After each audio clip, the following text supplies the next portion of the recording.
Hey now, so I have this wood splitter, which you can see there, and I've had this for about 20 years. My buddy sold it to me pretty cheap, and he got it from his father.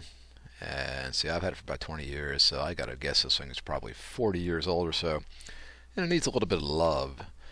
It's actually branded as a Sears Craftsman Model 247.287750, which was actually manufactured by Duerr / MTD at the time.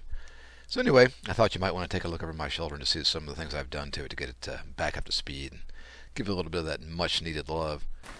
The least expensive wood splitter you can get these days is about $1,000. And since this thing is built like a tank, it just made sense to put a few bucks into it and get it up to spec, if you will. So far we put new rubber on the one side, repacked the wheel bearings on both sides. They were really nasty. And put a fresh coat of paint on it to keep that rust at bay for a few more years. Put a hitch pin down here so it's easy to get out. Used to be a bolt in there with a nut on the end, and as you can imagine, that nut kept getting lost. Also put a new tongue on the front here at a Walmart's.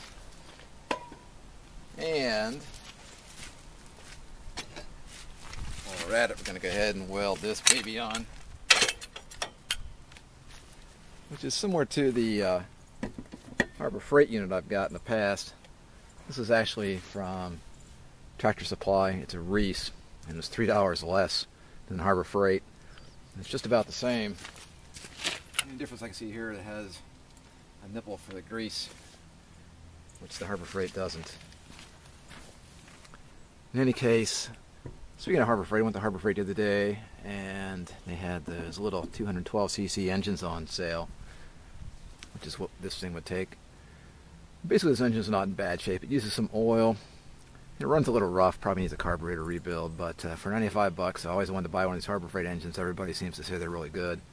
And so I went and got one. I'm just going to go ahead and put it on here and put this engine on the shelf for maybe some future little hobby project. Also have a new high pressure hydraulic line. Just put that on. The other one's getting pretty frayed. And you don't want those things to blow out while you're working because they're going to bring your work to a stop. Anyway, where we're at right now, it's time to disconnect that pump off the engine there. Then I'm going to take it over to the shop and weld the trailer jack on the front. Then I'm going to hit it with some degunker and pressure wash it to get all the oil and fluid off this thing. Then we'll probably touch up the paint in the back and then put the new engine on, and away we go. Here's the pump. It's a Johns S. Barnes Corp., Rockford, Illinois. I compared at least the physical size of it compared to the ones coming on some of the new units, and it's a lot larger. I don't know if that means anything or not, but there's 4 bolts that hold us on to the engine, and to get to those you have to take this housing off, and there's 3 bolts here. And luckily you can get to the head on the other end, so you can get a wrench on both ends. And I hit it with a liquid wrench a few days ago. In any case, these bolts have seen better days, at least these threads, so probably just going to go run down to the hardware store and buy some stainless to put on here.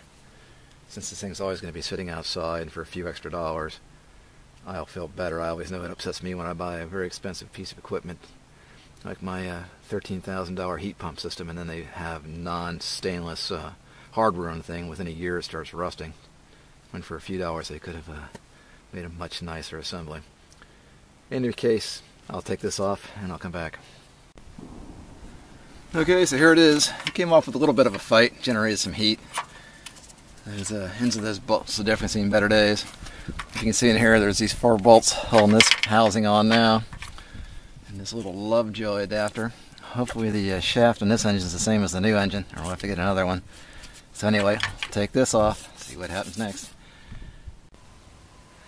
Moving right along here, these 4 bolts came out pretty easy from this adapter housing. Now we get this Lovejoy adapter, which goes on the shaft. Looks like there's a set screw in here. I just hit some lube in that baby. Now I'll have to go get my trusty Allen wrenches and hope that thing comes off easily. Well, so there it is. That Lovejoy connector came off there. Had to pry it off very gently with a pry bar and a block of wood against here, and then a hammer claw up against so I get even tension. I guess if you had a puller that'd probably be better, but I wasn't too worried about damaging the old engine. Anyway, the shaft is the same diameter as the new engine, so we're good to go there.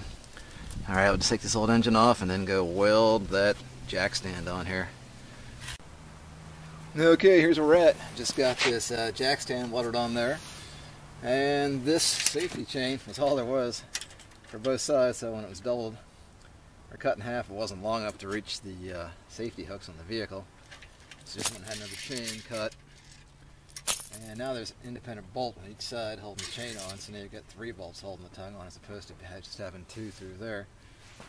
Here's the weld on the top there. Not a bad little weld, if I must say so myself. That's from that little $140 Northern Tool wire-fed welder. I haven't been doing welding for probably a year or so now, so not too bad if I don't say so myself. Alright, here's a new Harbor Freight 212cc engine sitting in here. One slight problem here. In order for this to be far enough to line up with the old mounting bolts, this housing is going to hit on these plates for the mounting base, so I would have had to drill new holes about 3/4 inches away, which wasn't very close to the edge of the base plate here. And then I got this bright idea to put these spacers underneath the engine, so it'll be sitting up an inch off of that plate, which will allow it to come forward enough to use the existing holes. So that's the plan for right now. I don't know if there's going to be downfalls of that in the future, but beast drill new holes. These 1-inch spacers, I lifted this engine up enough and it solved my clearance problem in the front, so no need to drill new holes. As you can see, it's pretty close to the edge as it is, and I didn't want to have this hose in it being too short and then have to end up buying another hose on top of this. So I'll show you where the clearance problem was in the front here. Here's where the clearance problem right here. This engine housing was against this bracket. Now I've got about, I don't know, 1/4-3 of an inch clearance, so that should be cool. Plus I also had to spin this around. It's just basically 3 bolts, take them out, turn to the position you want. This is the position they showed in the catalog. I don't know why they put it on left-handed. I've never seen any other engine with a left-handed pull like that. Here's the Lovejoy adapter, which goes over the shaft. It's keyed. The key's here. It was pretty corroded, so I took a piece of very fine sandpaper, rolled it up and put it in there, and now it slips over here pretty easily. There's an 1/8 inch set screw to hold it down. It clamps right down on top of the key. The question is how far to put this back on here. The other one was only on about 2/3 of the way because it has to fit in here, couple up with this guy. So it's going to go ahead and loose fit this whole thing, and then we can rotate the engine and adjust it once everything's in place. Alright, one step closer. This mounting plate's been bolted to the engine. These are all the existing hardware, these 4 bolts. And then this is new hardware, stainless steel, 5/16 by 4 inches long. The threads on the other ones were pretty bad. And for whatever that cost, $6, who cares? And that'll look pretty forever. And then this is just aluminum housing. This just slides over those 3 bolts, and then this will mate up. We'll have to put our other Lovejoy in there, line that up with the keyway, take this cable tie off, tighten it up with an Allen wrench, and hopefully not to forget to put oil in the engine.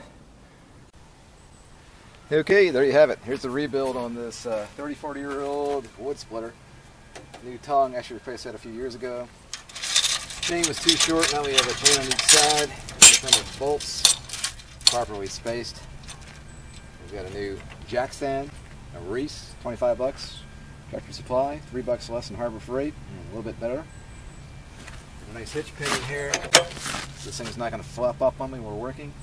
Got a brand new Harbor Freight engine, 95 bucks on sale. Had to do a little bit of shimming here to get this thing to fit. Got a new high pressure hydraulic hose. New rubber on the other side. Wheel bearings repacked on both sides. Fresh coat of paint to keep the rust at bay for a few more years. Here's a brand new Hastings HF 732 hydraulic filter on there. Keep our fluid clean. And just top the tank off with some automatic transmission fluid. Dexron 2 compatible. That's what it called for. This hose was replaced a few years ago. Here's a close-up of that new jack stand. Just welded that guy on there. Like I said, this is a Reese out of the Tractor Supply. 25 bucks. Not a very nice, pretty paint job, but that's not the point here. So now we got the safety chains that will actually reach the vehicle. Independent bolts on each chain, properly spaced off the tongue there so they're not all bound up and they'll move freely. Also had a problem here with the shaft on the new engine being a little bit longer than the old one, so I had to do some spacing here. I'll show you that in a second close-up. These are very badly corroded, so I replaced these with some stainless steel here. I had to extend this out about 3/7 inch. And of course my normal hardware store is closed today. It's Sunday and I went this thing done. Lowe's had nothing that I needed appropriate, so I just got some spacers and put them in here. And got the longer 5/16 bolts and put it in there. And now it works just great. Everything lines up just the way it should. And this Harbor Freight engine is pretty sweet. It starts right up. It sounds a heck of a lot better than the old one did. This one has an on-off switch, which is nice. The old one did. This also has an on-off for the fuel, which is nice when you get to start, so you don't have gas sitting in the bowl there. That nice ethanol gumming up your parts.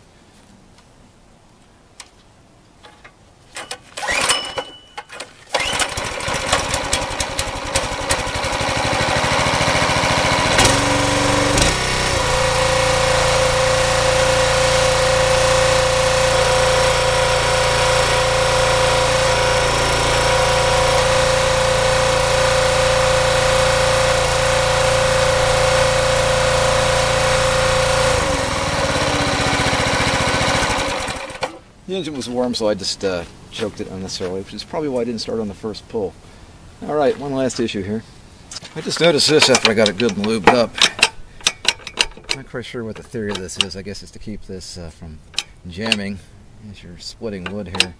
Anyway, since it's lubed up, there's quite a bit of play there. Probably more than there should be. And these bolts are all the way in. I looked for some bolts previously, but I couldn't find anything that was longer, that was a full thread. I think it's a 24 thread also, so I don't know if any guys have any ideas out there. Shoot me a comment. Alright, that's it, man. Take care. Cheers.